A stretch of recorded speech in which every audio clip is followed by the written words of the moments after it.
vamos ver funções sobrejetoras. Para que uma função seja sobrejetora, pessoal, a imagem tem que ser igual ao contradomínio, ou seja, todos os elementos do conjunto de chegada têm que ter uma correspondência com os elementos do conjunto de partida. Existe uma bitolinha que facilita a nossa vida. Se não sobra, é sobrejetora. A gente vai ver isso nesses 3 casos que a gente vai estudar. Esses 3 casos, pessoal, são casos de função. Por quê? Porque todo elemento do conjunto de partida se corresponde com um único elemento do conjunto de chegada. Como isso acontece nos 3 casos, os 3 casos são exemplos de função. Agora vamos ver se todas essas funções são ou não sobrejetoras. Vamos lá.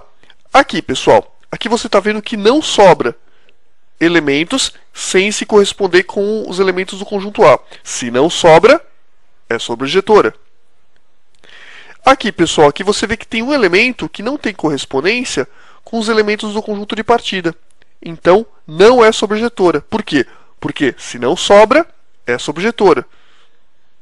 Como está sobrando, não é sobrejetora. E aqui, pessoal, mesma coisa, que vai ser sobrejetora. Por quê? Porque se não sobra, é sobrejetora. Beleza? Função injetora. Quando nós tivermos todo elemento de A se correspondendo com um elemento diferente em B, a gente vai ter uma função injetora. Dica, pessoal, se tem traição, não é injetora. A injetora é uma função fiel. Então, olha só. Aqui, pessoal, aqui nós temos todo elemento de A se correspondendo com um elemento diferente em B. Então, é injetora. E aqui, pessoal, mesma coisa, temos todo elemento de A se correspondendo com um elemento diferente em B. Também injetora. Ah, mas está sobrando elemento. Não tem problema. O que é importante é que todo elemento de A tem que se corresponder com um elemento diferente de B. Está acontecendo? Tá. Então é injetora. E aqui, pessoal, aqui não é injetora.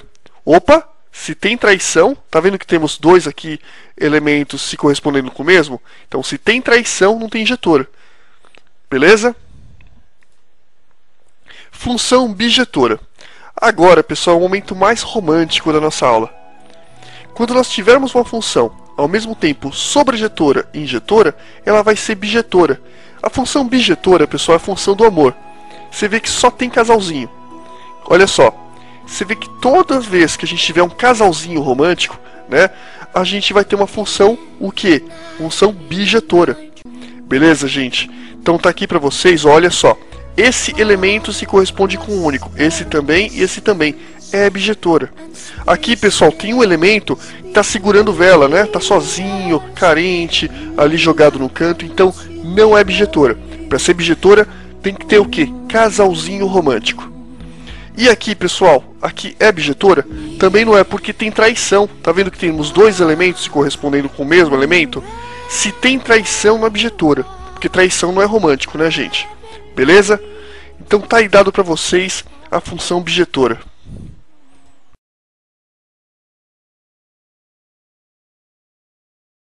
Vamos ver então a lei de formação de funções. Uma função, sempre que possível, pode ser representada através de uma lei de formação, ou seja, através de uma fórmula. Por exemplo, vamos supor que a gente tenha a seguinte representação.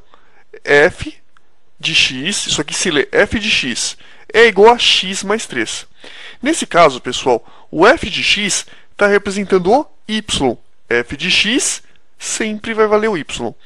Então, a gente está falando que y igual a x mais 3. Ou seja, nós temos uma relação entre os valores de x e entre os valores de y. Exemplo. Como que a gente faz para trabalhar com essa função? Aqui você está vendo que f de x vale x mais 3. F de batatinha é igual a batatinha mais 3. F de chocolate é igual a chocolate mais 3. Você já deve ter percebido que tudo que eu coloco aqui, eu tenho que somar com 3. Então, por exemplo, f de 1 é igual a 1 mais 3. E quanto dá 1 mais 3, galera? 1 mais 3 costuma dar 4. Muito bem. Por conta disso, a gente viu que quando x vale 1, nesse caso, o y vai valer 4. E se for f de 2? F de 2 é igual a 2 mais 3, que vai dar 5.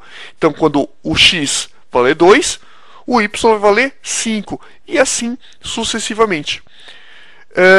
A gente vai discutir melhor a construção de funções desse tipo quando a gente tiver a nossa aula de funções do primeiro grau. Essa foi só uma pincelada para você ter uma noção.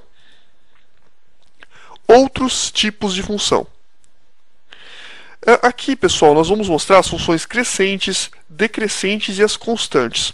Uma função crescente é aquela que, conforme o valor do x vai crescendo, a função também vai crescendo. Então nós temos aqui, nesse caso, uma função crescente. A função decrescente é aquela que, conforme o x aumenta, os valores de y relacionados vão diminuindo. Consequentemente, nós temos uma função decrescente. E a função constante, pessoal? A função constante é aquela que, não importa se o x vai aumentando ou diminuindo, não importa o valor de x, o valor da função é sempre o mesmo. Então, por isso, uma constante, uma retinha aqui, paralela ao eixo x. Beleza? Função par e função ímpar. Esse tipo de conceito, pessoal, complica a cabeça de muito vestibulando. A gente vai tentar colocar isso de uma maneira mais simples para vocês. A função par é aquela que apresenta simetria em relação ao eixo y. E a função ímpar é aquela que apresenta simetria em relação à origem, ou melhor, ao ponto 0, 0. Em uma definição mais formal, nós temos uma função par quando f de x é igual a f de menos x. E a gente tem uma função ímpar quando f de menos x é igual a menos f de x. Essas definições formais vão ficar mais claras quando a gente estudar novamente função par e ímpar em trigonometria, quando a gente estudar as funções trigonométricas. Por enquanto, eu vou preferir mostrar para vocês um aspecto mais intuitivo da função par e da função ímpar. Então você nota aqui que nós temos duas funções. A primeira é uma função par, a segunda é uma função ímpar. A primeira é par porque você percebe que nós temos o eixo y e essa metade aqui da função, até o eixo y, é simetricamente oposta a essa outra metade. Quando isso acontecer, quando nós tivermos duas metades que são simétricas em relação ao eixo y, nós vamos ter uma função par. A função ímpar ela é simétrica em relação à origem. Se eu pegar esse pedacinho aqui, rebater para baixo e rebater novamente para cá, o que acontece? A gente vai ter dois pedaços coincidentes. Por isso, ela vai ser uma função ímpar. Isso vai ficar mais claro para vocês no próximo quadro. Esse aqui, pessoal, é um caso de função par. Por que caso de função par? Porque existe uma simetria em relação ao eixo y.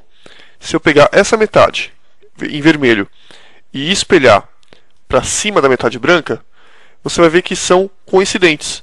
Olha aqui, ó, as duas metades iguais. Vou puxar para cá para vocês verem melhor. Beleza? Então, por conta disso, a gente tem aqui no caso uma representação de uma função par. Agora, olha como é a função ímpar. Vou pegar essa metade, vou espelhar aqui para baixo. Opa! Pronto. Aqui, pessoal, nós temos uma função ímpar. Por quê? Porque se eu pegar essa metade aqui de cima, espelhar para baixo, espelhei para baixo e novamente espelhar para o lado, a gente vai ter duas partes coincidentes. Olha aqui, ó. Beleza, gente? Então tá aí para vocês mostrado de uma maneira mais fácil as diferenças entre uma função par e uma função ímpar. Ah, uma coisa importantíssima. Pode acontecer da gente não ter nem função par e nem função ímpar. Quando a função não for nem par nem ímpar, ou seja, quando ela não obedecer nenhuma dessas duas condições que a gente apresentou, a gente vai falar que a função não apresenta paridade. Beleza, gente? Valeu então!